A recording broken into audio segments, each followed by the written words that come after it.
Welcome into Soda City Living. Today we're at Namaste Yoga in Irmo with owner Amy Winland to show you some simple yoga poses. We're in the studio at Namaste Yoga and we're going to demonstrate some simple moves. So Amy, tell us what we're doing here. Our first pose is a simple lunge pose, and I want to get Madeline and Erica in different versions of this pose to show you guys that you can really come in here as a beginner or an advanced student and feel comfortable in each shape. Perfect. All right, let's get to it. So I'm going to get you both to face the front of your mat and have your blocks on either side of your feet. Okay. And then just fold over and bring your hands to the blocks. So you're holding the blocks and take a big step back with your right foot. Good. Madeline, I'm going to have you keep your knee lifted here, and Erica is going to lower her knee. So with your knee lowered, you take some of the intensity out of this pose, and Erica also has a blanket under her knee for a little extra padding. So Erica is going to keep her hands on the blocks for some support. Madeline, if you can, raise your arms up over your head. Good, good. And then just squeeze to the middle to create some stability there. This is an example of a pose that helps us after a long day of sitting. It opens the lap, it strengthens your legs, and gets us using some of those bigger muscles in our hips. This variation that Erica's practicing is more for the beginner level student, but it's also a challenging pose. Madeline is in a more advanced variation of this lunge pose. So now we're going to safely come out of the shape, bring your hands back to the blocks. Erica, lift your back knee, and we'll step one big step forward with the back foot and hinge up to stand. Mountain pose. Perfect. Erica is going to join us in this next pose and lead us through that, and our friend Randa is going to help us as well. But before we get to it, I do want to ask Erica, what type of classes do you teach? I teach a variety of classes at the studio. I teach beginning yoga, I teach a vinyasa flow, but I do teach several classes that involve a style of yoga called yin yoga, and it's very beginner friendly, and most of the postures are seated on the floor, and so we also hold the postures for 3 to 5 minutes. Oh my gosh. Yes. Sounds like a lot. So it's a new kind of challenge, and but the intention is very different. So we're trying to work not into our muscles and working more into our joints and our deeper connective tissues. So it's really for overall joint health and the range of mobility for your longevity of your life. So I'd like to show you one of the poses now. Yes, that sounds great. Okay. What will we be doing here? Okay, so we're going to come onto the floor into what's called a supported fish posture. Okay. So if you want to go ahead and have a seat and take your feet out to the walls. And you're going to be lying back, and we're going to put you with the block at a lower level, and as you lie back, it's just going to come between your shoulder blades. Okay, so just lie all the way back, and then the other little block is going to be a little pillow for your head. And then you can take your arms out to the sides, kind of open up, see how that feels. Very nice. Yeah, so this would be a posture where you're opening up your upper back and then your neck, which are really important. And then you have some options with the legs, so you can keep them long, or you can bend the knees and bring the soles of the feet together and let the knees come out to the side.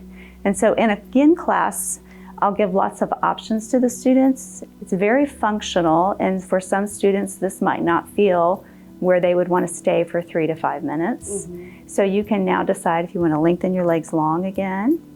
And then after we've been here for a little bit of time, take the block and release it from the back of your head and see what it feels like to open up your neck a little further as it goes back. And for some people, again, that might be Randa's on a much higher setting here. And so she's going to have a lot more extension happening in her neck. But this is so good for you to open up this whole part of your neck, your cervical spine. And the other thing I like about this posture is our yoga is always balancing us. So all day long we're hunched over, computer, cell phone, driving. And then we come to class to find this balance, this place to open up and bring our body back into balance Very peaceful. Yeah. It feels great. So to come out of the posture, then you just want to engage your neck enough so you can lift it up, and then gently just use your hands to kind of push yourself up, and then coming back to your seated place. Wonderful, thank you. You're welcome.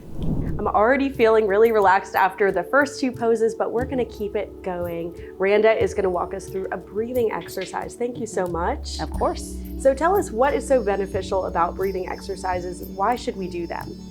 Well, breath is very foundational to a yoga practice, and one of the first steps into learning yoga at all is just connecting with the feeling of your breath, like noticing that you are breathing, noticing if you stop breathing, if you're being challenged, noticing if you're taking shallow breaths versus deep breaths. It's a great way to just bring yourself into the present moment. So. Wonderful. Okay, let's get started. Okay, so we're gonna practice something called a 3-part breath. Okay. And we'll do a quick run through of those 3 parts, and then we'll put them all together. Perfect. So you can either sit or you can stand, whatever you're comfortable with. Go ahead And yeah. And then once you're seated, take your hands and rest them over your belly button, right over your navel. And you can close your eyes if that helps you to turn your attention inward to your breath. And as you breathe in, feel your abdomen just expand out into your hands a little bit. And as you breathe out, feel your abdomen pull back toward your spine. So that would be part 1 of a 3-part breath. And now take your hands and move them up to your rib cage, like right along the sides of your ribs. Good. And as you breathe in, feel your rib cage expand out in all directions. And as you breathe out, feel your rib cage close. You guys feel that? Mm-hmm. Okay, good. And the 3rd part of 3-part breath would be up in the chest. So you could cross your wrists and just let your fingertips rest on your collarbones. And as you breathe in, feel the breath move into your chest, feel your collarbones lift. And as you breathe out, feel all of that relax. Okay, good. So we'll put those 3 breath parts together. And you can place one hand back at your abdomen and one hand over your chest. And as you breathe in, feel your breath in your belly, in your rib cage, and up into your chest.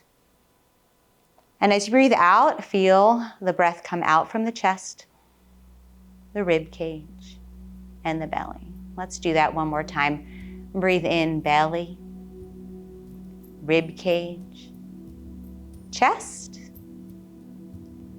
Breathe out, chest, rib cage, belly. And then you can relax your hands. Good. So it's as simple as that. Do you feel better? I do feel better. I feel more relaxed, and Yeah. it's so interesting to bring awareness to breathing, because oftentimes I think it's something that we almost take for granted. We don't even notice. We definitely do. But to sit down, slow down, and just walk through it step by step is so helpful.